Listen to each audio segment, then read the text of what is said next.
ضروري اخذ وقتي يعني، واذا كنت مملا يعني اتمنى تنبهوني يعني. كالعاده انا ابدا من الاخير الاسئله. اجاوب على موضوع الصراع بين الاقليم والمركز في التاثير على منظمته، واعتقد انه طرح من اكثر من جانب.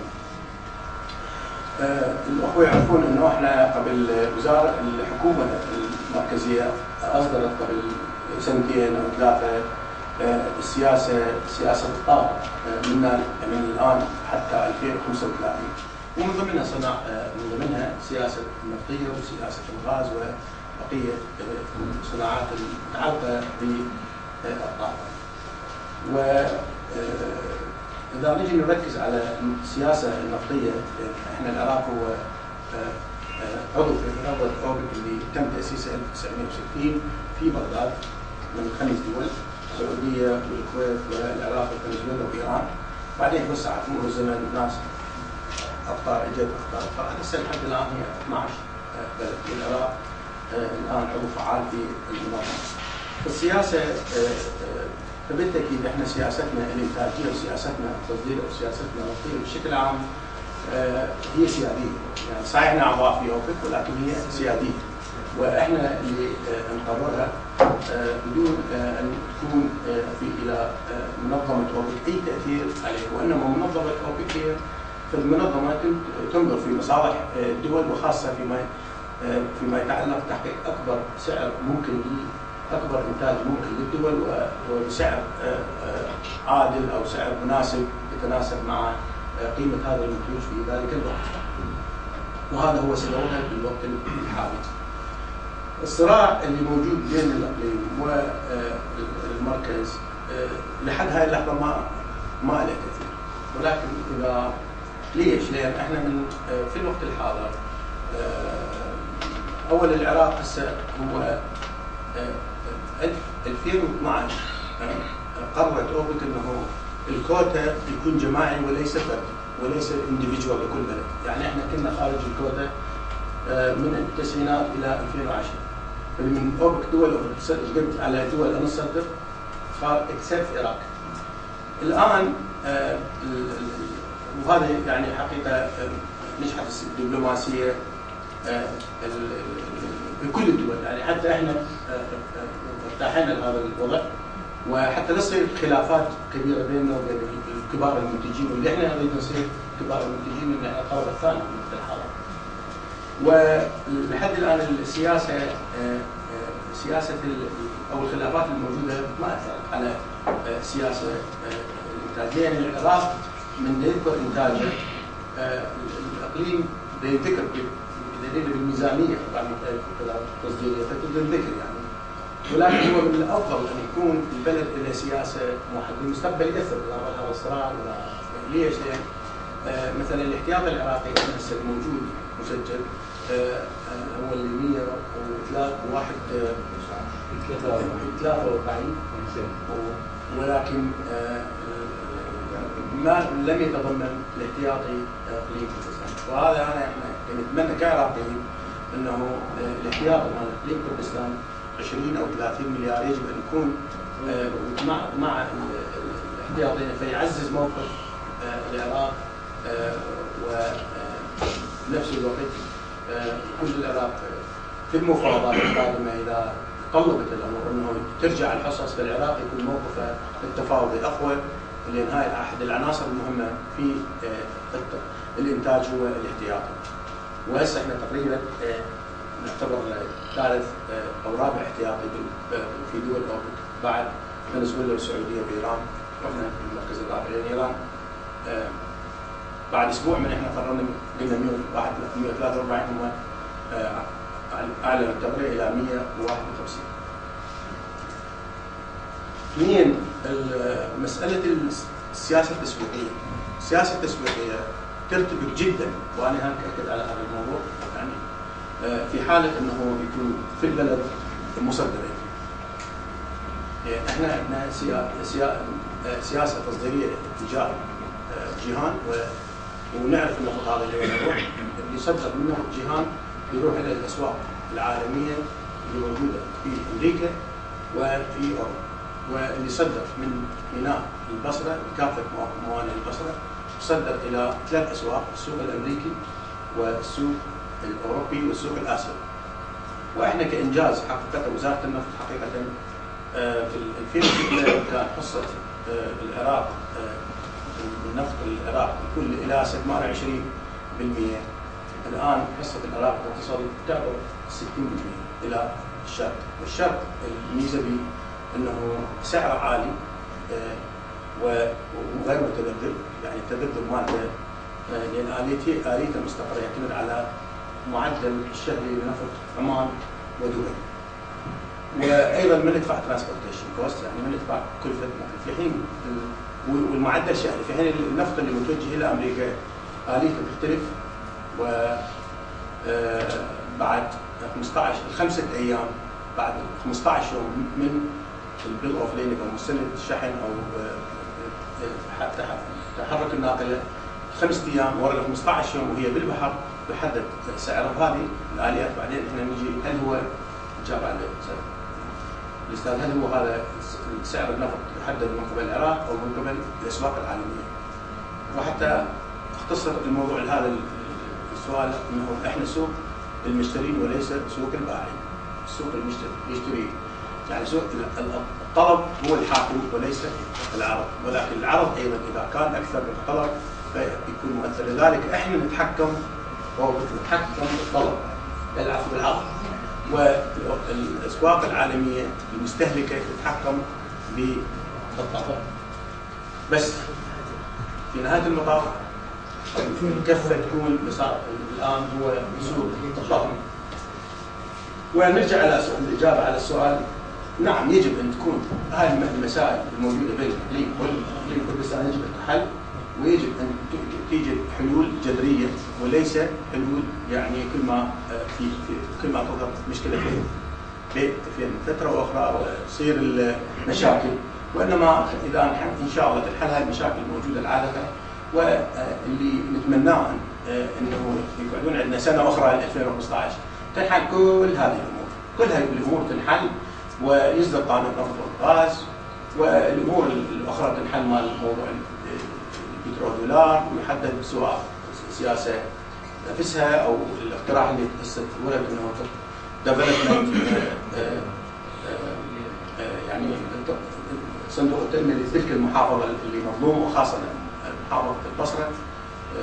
حقيقه يعني اجيب مثال ان اذا تروحين تاخذون تجربه بريطانيا، النفط ينتج في بحر الشمال، بحر الشمال هو المنطقه اللي ينتج بها تابعه لاسكتلندا. انا دكتوره مالتي من اسكتلندا، قريب على ابردين، ورحت مره مرتين. الحكومه صار امام ابردين، هي بحريه يعني قريبه الى هولندا او النرويج العفو هي النرويج. فاسكتلندا هي اللي تنتج الكميه الكبيره من انتاج بريطانيا في اسكتلندا، وابردين هي الرقعه اللي البحريه امامها. ابردين تعتبر من اغنى منطقه في بريطانيا، الناس اللي بيها يعني اغنياء يعني، والتطور الموجود في واحد في بريطانيا لان بلد عريق قديم، بس الويلث موجود في منطقه ابردين. ولذلك حقيقه يعني البصره يجب انه تتوفر بها عناصر عديده لغرض واساسيه لغرض اعاده تطويرها. واذا توفرت هاي الشروط، نريد نقول شنو هي الشروط؟ شروط عديده والاقتصاديين يعرفوها يعني ما لان نذكر 5 وبعدين او 4 او 2 بنذكر او 3 هم يقول لك ليش يعني احتمال يكون نقص. فتوفر شروط عديده وهل يعرفوها يعني هذه الشروط، واتمنى انه هاي الشروط تتوفر كلها في جعل البصره دبي العراق اذا صح التعبير. فهذا انا اعتقد جدت على هذا السؤال.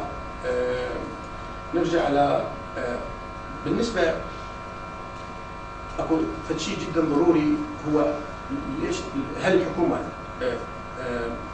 نقاش او تفاوضها هل هو وقتي او هو احد الاسئله ضمن الدستور. الحكومه تتفاوض وفق الدستور. ليش؟ الدستور يخول وزاره النفط من خلال احد شركاتها اللي هي شركه سومو مخوله بتصدير النفط، والحكومه لا زالت تستمر على هذا الاساس. اذا الحكومه تتصرف وفق الدستور. اما التفاصيل اذا كانت خلافات على التفاصيل فبالتفاوض، اذا كانت بعض التفاصيل مثلا الجانب الكردستاني او الجانب الكردستاني عندهم بعض التحويرات او التعديلات 5 6 7 الحكومه المركزيه تشوف هذول ياثرون على الجوهر، ربما تقبلهم او ما تقبلهم، ولكن الاساس انه يجب ان يصير التصدير عن الحكومه الاتحاديه وبالذات وزاره النفط وشركه التسويق النفط، لان احنا النفط يروح الى انابيبنا المسؤول عليه شركه نفط الشمال، وبعدين من يخرج من الانبوب يوصل الى جهام التسويق. هو اكو مكتب موجود دائم بممثلين عن شركه التسويق وممثلين عن شركه نفط الشمال، هم المسؤولين عن تحميل كل ناقله، والمعلومات تجي الى نفط الشمال وشركه التسويق بالساعه. يعني حتى نعرف ايش قد طب انبوب، ايش قد طب نفط في هذا الخزان او ذاك. فهذه يعني الجواب على هذا السؤال انه لا، الحكومه الاتحاديه هو تتفاوض على اساس الدستور وعلى اساس اشياء اساسيه لهذا الشيء الثاني مهم، ليس فقط آلية التصدير، وانما احنا خرجنا العام من البند السابع للسادس، وبنفس الوقت طلعنا من كان عندنا صندوق اسمه صندوق التنميه العراقي DFI. هسه مع ماكو DFI، ربما القسم يتفاجئ شنو البديل. حقيقه البديل عندنا هو حساب الايراد النفطي، واللي هو بالانجليزي Oil Proceeds Revenue Account، حساب دخل الايراد النفطي، حساب دخل الايراد النفطي للعراق. هذا هو الحساب هسه اللي يدخل به. فالشحنات النفط تدخل يوميا، طبعا احنا نبيع النفط بعد شهر تدخل من مساله الشحن او البيل اوردر اوتوماتيك السيطره من البنك المركزي، لان احنا البنك المركزي هو صمام الامان لعمليه التصدير. فاللي تابع الشحنات 30 يوم لازم يندفع، وراها 30 يوم لازم يندفع المبلغ. اذا ما اندفع تبقى غرامه على الشركات اللي ما دفعت، غرامه محدده. ومن تدخل هذه الشحنه تدخل الى هذا الحساب اوتوماتيكي، تدخل الى هذا الحساب تروح الى تنخصم من عنده 15% العفو 5% للتعويضات.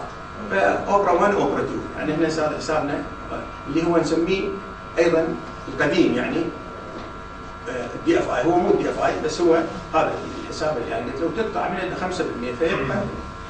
فاذا اختلت الى اي طرف اخر من العراق، بصره او كردستان مثلا، يريدون يخلون بالآلية يصير فور حقيقه، ويصير بها خلل، ويصير بدون عمليه شفافه، ويصير مو بس ال 5%، وانما هي الحكومه الفدراليه. هذا الموضوع سيادي، صندوق الحساب النفطي هو سيادي للمرتبط، الميزانيه مرتبطه به، يعني يحسبون ايش قد الميزانيه، الاستاذ يعرف هذا الموضوع. ولذلك ممكن حقيقه الحكومه الاتحاديه تقبل انه الايراد كردستان تبيع النفط وتفتح حساب اخر عند تركيا، وبعدين تركيا تاخذ توزع بين 17% و 83%. هذا حقيقه يخل بالسياده بشكل صعب يعني، وما المفروض واحد يفكر به. ليش؟ لان البلد الواحد، ناس البلد الواحد تختار الطريقه المثلى مع الحفاظ على مصالح. هل هو ربما التخوف، عدم الثقه او كذا موجوده، ولكن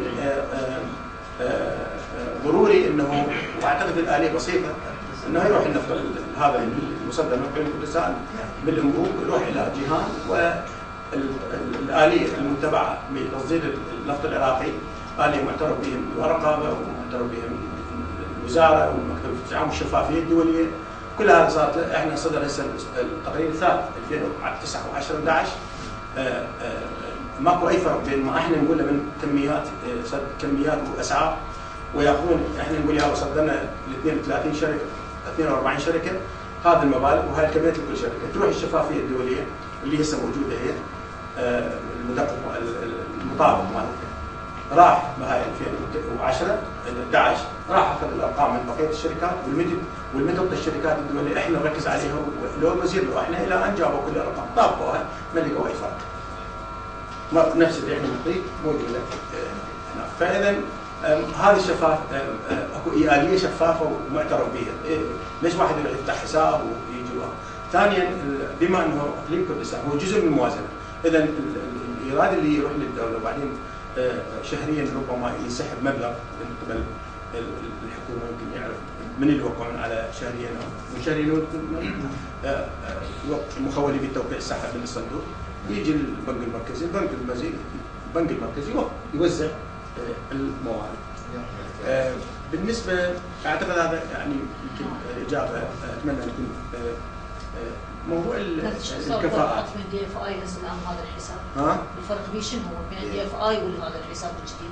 بس انه العراقي صار هو يتصرف كان امريكا هذاك اللي يقول لك تسميه جديده يعني حساب ايرادات النفط حساب نفس البنك بنفس المكان احنا خاليه في امريكا للحمايه فقط، لان البنك الاحتياطي الامريكي ما عليه كونفسكيشن حجز ما